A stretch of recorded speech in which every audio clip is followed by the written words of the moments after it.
You ask Tiger to solve. This deals with linear equations with one unknown.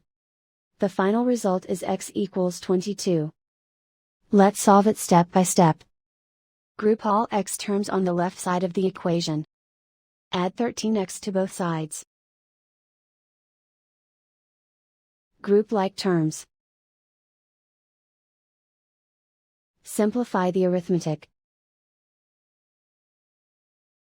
Group like terms. Simplify the arithmetic. Group all constants on the right side of the equation.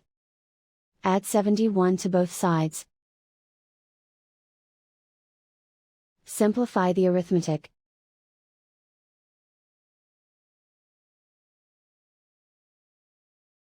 Isolate the x. Divide both sides by 9.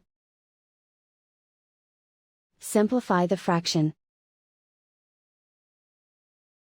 Find the greatest common factor of the numerator and denominator.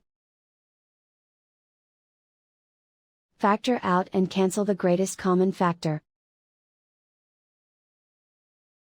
And so the final result is x equals 22.